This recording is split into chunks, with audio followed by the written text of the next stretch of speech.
Let us be honest for a moment, painfully honest. By all outward appearances, this thing we call life is merely a flicker, a brief spark of light between two endless nights, and not even a peaceful day between them. For the more we allow ourselves to feel pleasure, the more open we are to pain. The more light we draw in, the darker the shadow that follows. And it is always there just behind the laughter, the triumph, the so-called joy. We have tried, through centuries of effort and imagination, to make sense of this, to give meaning to a flickering existence that ends in silence.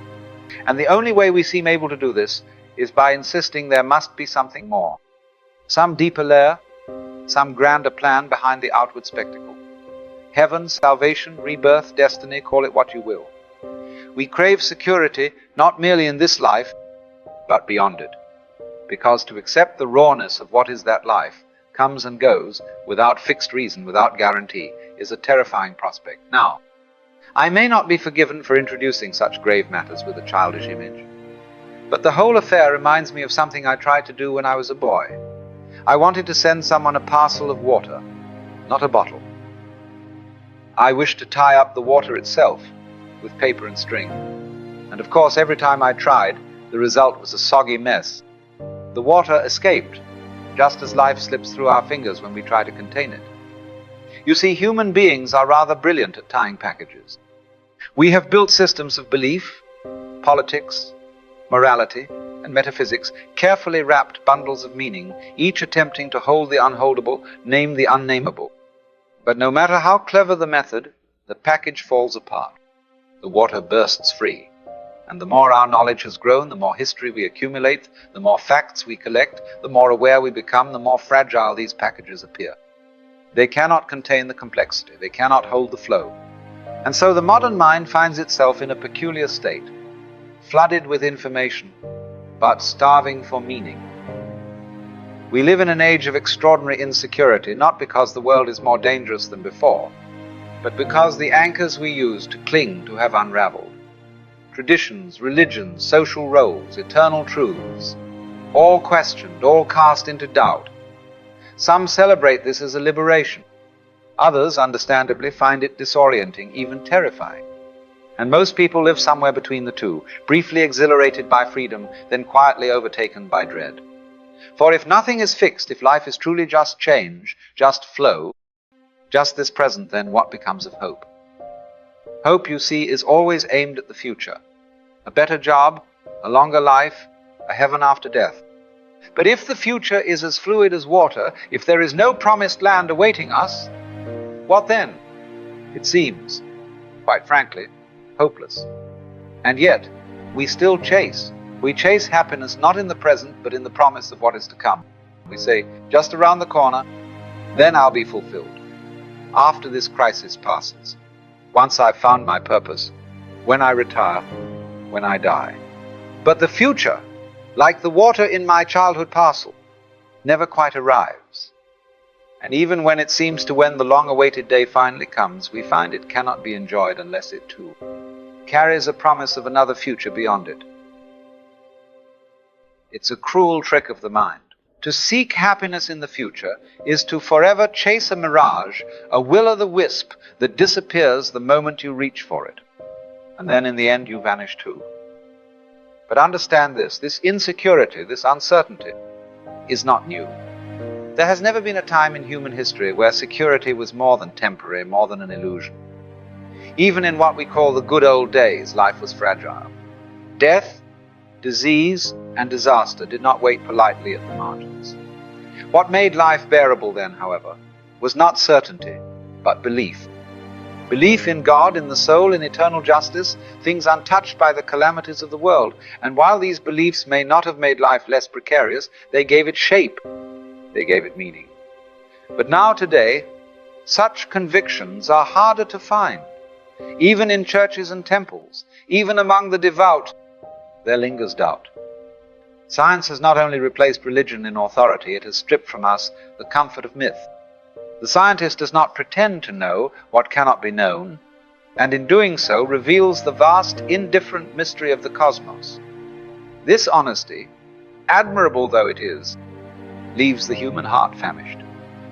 Because while the mind is satisfied with logic, the soul yearns for more. It wants purpose, direction, assurance that all of this matters. And when those assurances collapse, we look elsewhere. Political movements become our myths, social crusades become our meaning. We join collective efforts, not always because they are just, but because they give us a sense of being part of something larger, a sense that we are not alone in the dark. But you can feel it, can't you? The trembling underneath. For these are not certainties, but shouts in the night. And the louder we shout, the more fragile we reveal ourselves to be. So what happens to a mind, to a being, that can no longer believe? Not in fairy tales, but in any foundation at all. What becomes of the heart when all the old myths crumble and the new ones ring hollow? It begins to grasp. We turn inward, hoping to find permanence in ourselves, in our identities, our careers, our knowledge. We say, at least I am this, or at least I know that. But the truth, if you look just a little too long in the mirror, is that you are changing constantly, quietly, without your permission.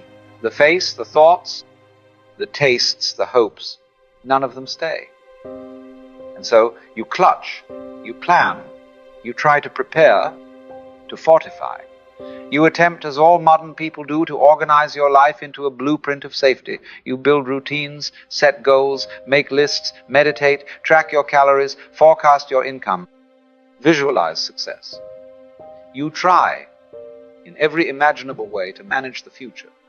But no matter how precise the effort, the outcome never feels secure. Something always slips out of view. Some variable, some person, some emotion, some event ruins the equation, and you are back where you started, uncertain.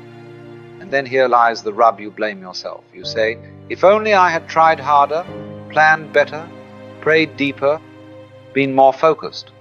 But the real problem is not your failure. The problem is the game itself, because you are chasing control in a world that is uncontrollable. You are searching for security in a realm that is defined by change. It is, as we said before, like trying to tie up water in a paper parcel. You get wet, you fail. You try again. And in that trying, in that reaching for a future that never arrives, you create your own suffering. Here is the paradox. The desire for security is the very thing that makes you feel insecure. The more you want to feel safe, the more you notice how unsafe things really are. The more tightly you grip the rope, the more your hands burn. In the act of resisting uncertainty, you become obsessed with it. And what you resist, you magnify. Fear breeds fear. Worry breeds more worry. To want safety, absolute permanent safety, is to fight against the very nature of existence. Because the universe, you see, is not fixed. It dances, it flows. It erupts and collapses, sings and silences, all in rhythm without asking your permission. And so, when you demand that it pause for your comfort, you suffer. Because life will not hold still. It will not meet you in the future. It is already here. The mistake is in thinking you can stand apart from it, manage it, direct it from some imagined place of separateness. But you are not outside of life. You are not the observer looking in. You are in it. You are it. Just as a wave is not something separate from the ocean.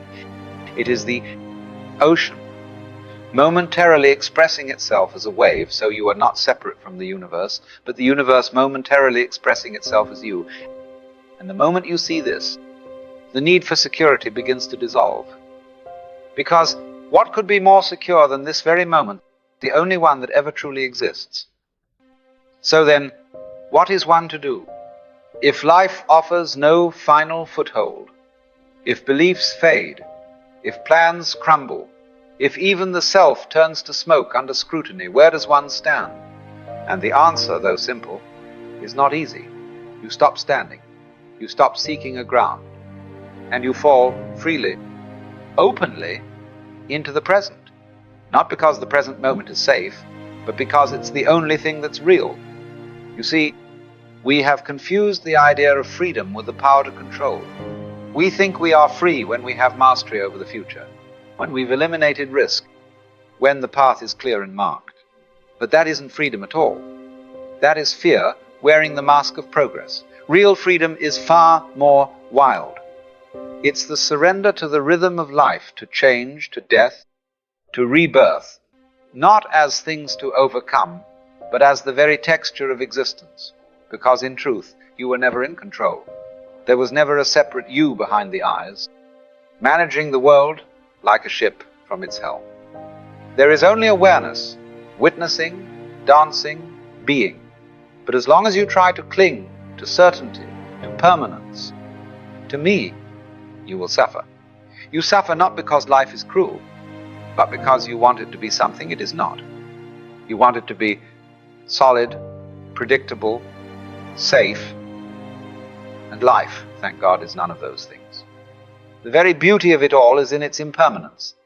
A cherry blossom is not less beautiful because it falls. The sun is no less radiant because it sets. So why do you imagine you must remain? Why do you fight to freeze the flowing water? The wisdom of insecurity is not some clever philosophy. It is a way of seeing, a return. It is the recognition that the moment you stop trying to secure your life is the moment it becomes alive. That in letting go of your need for answers, you begin to feel the mystery again. You were never meant to have it all figured out. The point was never to capture life, but to feel it. To live it as music, not as math. As dance, not direction. So, when you stop resisting change, when you no longer brace against the current, you find that the river was carrying you all along. You are not lost. You are not late. You are simply here. And here is enough.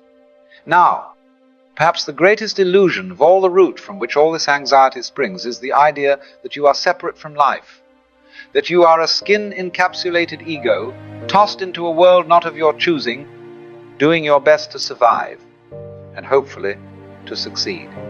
But who told you that? Where did you get this idea that there is a little you inside your head, pulling the levers and thinking the thoughts, directing the action like some spiritual CEO? You were taught it. You were told from the very beginning, you are you, and everything else is other. And so you've spent your life defending that boundary. But consider this, can there be a front without a back? Can you have a coin with only one side? You are not a stranger here. You are the universe, expressing itself briefly as a person. Just as a wave is not separate from the sea, you are not separate from the whole. The air you breathe, the thoughts you think, the heartbeat in your chest, these are not possessions, they are processes. Movements, the world happening through you. You don't beat your heart, you don't grow your hair, and you certainly don't choose your thoughts. They arise as clouds form and drift and dissolve. So when you let go of the idea of being someone in charge, what's left is not chaos but peace. The fear of death begins to dissolve because you see, there was never a fixed you to lose in the first place. So then how does one live, knowing that all things pass? You live as the tree lives, bending in the wind, rooted not in certainty, but in presence. You do not cling to the leaves, for you know they must fall. You do not beg the river to stop flowing, for its movement is its music. To love life truly is to love its change. To love without owning, to act without anxiety, to hold without grasping. You eat the fruit of the moment, you taste it fully, but you do not try to preserve the peel or frame the seed. This is not a call to apathy or passivity. No, quite the opposite. When you are no longer driven by fear, you begin to live with gentleness and with great power. You laugh more. You cry more easily. You touch the world more softly because you are no longer trying to conquer it. You are it. And so, to live wisely is to live freely. To live freely is to live without clinging. And to live without clinging is to be at last at peace.